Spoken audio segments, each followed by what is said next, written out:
There's nothing quiet or gentle about a steel factory. As you step inside, you're hit by a wall of heat. Bright orange sparks shoot out like fireworks. Heavy machines groan and clank.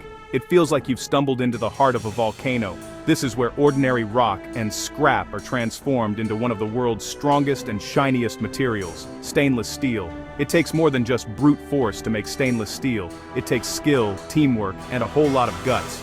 Workers wear thick suits and helmets to protect themselves from the blazing temperatures. The machinery is massive and powerful, running day and night. Here, every step matters. One wrong move, and you could ruin a batch worth millions. The heat inside the furnace can reach up to 3,000 degrees Fahrenheit, which is about 1,650 degrees Celsius. That's hot enough to melt almost anything on Earth. Rivers of molten metal flow through channels, glowing brighter than the sun. The air shimmers from the heat. Even standing nearby, you can feel the power, like standing at the edge of a living, breathing dragon. But behind all this raw energy, there's a story of science, craft, and human courage. Making stainless steel is not just a job, it's a battle against the elements, fought every day by real people. Let's dive in and see how it happens. Stainless steel isn't just regular steel that's been polished, it's a miracle of modern engineering. Regular steel rusts and stains when it gets wet, but stainless steel stays shiny and strong, even after years of use. How is this possible? The secret is in its recipe. Stainless steel is mostly iron, just like regular steel, but about 10 to 20% of it is chromium. Chromium is a metal that acts like a shield. When exposed to air, it forms a tiny invisible layer that stops rust and dirt from getting in. This is why your kitchen sink doesn't turn orange, even after years of washing dishes. Other metals, like nickel and molybdenum, are sometimes added too. These give the steel extra strength, flexibility, or resistance to heat and chemicals. That's why some stainless steels are used in jet engines, while others are perfect for making surgical tools. In short, stainless steel is tougher, shinier, and longer lasting than almost any other metal. It's in our lives every day, making things safer and stronger. But getting here isn't easy. Each step of its creation is carefully controlled and tested. Every masterpiece starts with the right ingredients. For stainless steel, these are iron ore, chromium, nickel, and sometimes a few other special metals. But there's one more ingredient that's just as important: recycled steel. In fact, about 60% of all stainless steel made today comes from scrap metal. Factories gather old cars, broken appliances, and leftover pieces from other factories. Workers and machines sort through the piles, picking out the best pieces. This recycling isn't just good for the planet, it saves money and energy, too.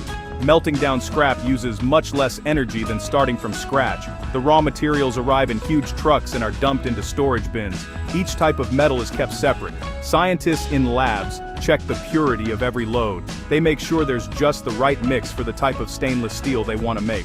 Once the ingredients are ready, it's time to start the real magic. The raw materials are loaded onto conveyors and fed into the furnace. It's a little like baking a cake, except the oven is as big as a house, and the batter could burn through the floor if you're not careful.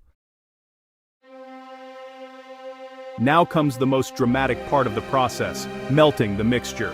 The heart of the steel factory is the electric arc furnace. This monster is taller than a person and lined with bricks that can withstand the intense heat. Inside, gigantic electrodes create lightning bolts that jump across the metal, raising the temperature to a mind-blowing 3,000 degrees Fahrenheit. The raw materials are dumped into the furnace in batches called heats. As the heat rises, the solid pieces begin to glow, then melt into a bubbling, swirling pool of liquid metal. Workers watch the process through thick glass, adjusting the controls. Sometimes a shower of sparks bursts out as the metal boils and mixes. It's not just about melting, though. Timing is everything. The workers have to know exactly when the mix is perfect. Too early, and the metal is lumpy. Too late, and it could become too brittle. Teams use long rods to take samples, checking how the melt is progressing. Once the metal is fully melted, it's ready for the next stage. But it isn't stainless yet. The real transformation is about to begin.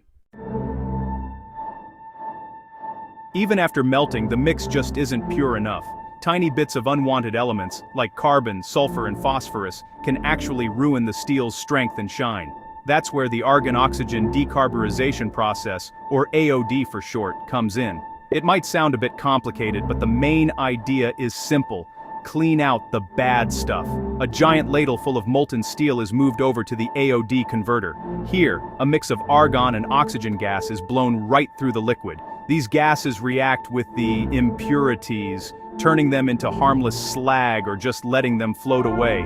Workers keep a close eye on everything, using sensors and computers to make sure the process stays on track. Sometimes it actually takes several rounds of refining to get things just right. The workers really have to be patient and precise, because even a tiny mistake can mean the difference between high-quality stainless steel and, well, a failed batch. It's a real test of both technology and teamwork. And finally, when the steel is clean and pure, it's time to add the special sauce. This is when more chromium, nickel, or other metals are mixed in to create the perfect blend for each customer's needs. With the mixture perfected, it's time to give the steel its shape. The first step is continuous casting. The liquid steel is poured into a mold, where it begins to cool and harden. As it moves through the machine, it comes out as long slabs or thick blocks. These are called billets or blooms. Next comes rolling. The hot metal is pushed through massive rollers that squash and stretch it into thinner sheets or rods. This is called hot rolling. The steel is still red hot and glowing as it moves quickly from one roller to the next. Workers monitor the machines, making sure the thickness and shape are exactly right. After hot rolling, some steel goes through cold rolling. Here, it's rolled again at room temperature for a smoother finish and even more strength. This step is important for things like kitchen knives and medical tools, where smoothness really matters. Finally, the steel is heat treated. It's reheated and then cooled quickly, a process called quenching. This makes the steel even tougher. The finished product is now ready for its final makeover. Stainless steel may be strong, but it still needs a little polish. After rolling and heat treatment, the metal can have a rough or dirty surface. To clean it, workers use a process called pickling. This means dipping the steel in acid baths that remove any leftover scale or rust. Once it's clean, many sheets are given a final polish. Machines with spinning brushes or belts rub the surface until it shines like a mirror. Some types of stainless steel are left with a brushed or matte finish, depending on what they'll be used for. But the process isn't over yet. Every batch is tested by experts in the lab. They check the strength, flexibility, and chemical makeup of the steel. Some pieces are stretched, bent, or even broken, just to make sure they meet the highest standards. Only the best pieces are approved. Any mistakes, and the steel goes back for more cleaning, or gets melted down to try again. Quality control is the final gate before stainless steel leaves the factory.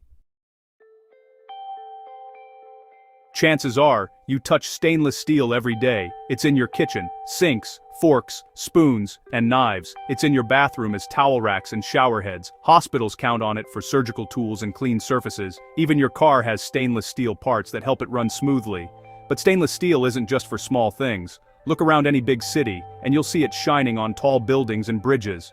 Famous landmarks like the Gateway Arch in St. Louis are made from stainless steel. It's strong enough to hold up skyscrapers, yet beautiful enough to be used in art and sculpture. Even sports stadiums, trains, and airplanes use stainless steel to stay safe and durable. Some types even resist heat and chemicals, which is why they're used in chemical plants and power stations. From the smallest spoon to the tallest tower, stainless steel shapes the world we live in. Its clean look and unbeatable strength make it a favorite everywhere. Here's something amazing. Almost all stainless steel is recycled. Old cutlery, cars, and machines are melted down to make new steel. Stainless steel can be used over and over without losing quality. That's good for the planet and our wallets. Stainless steel is also incredibly durable. It can last for decades, sometimes even centuries. The first stainless steel bridge, built in the 1930s, is still standing today with barely any rust. Some stainless steel even travels to space, used in rocket parts and satellites. This metal is everywhere, even in places you can't see. It's in the pipes under your city, the tools in your dentist's office, and the machines that make your food safe to eat. Without stainless steel, modern life just wouldn't work. So next time you pick up a spoon or walk past a skyscraper, remember the journey it took. From blazing furnaces to careful hands, stainless steel is a story of human effort and smart engineering. It's tough, it's shiny, and it makes our world stronger every day.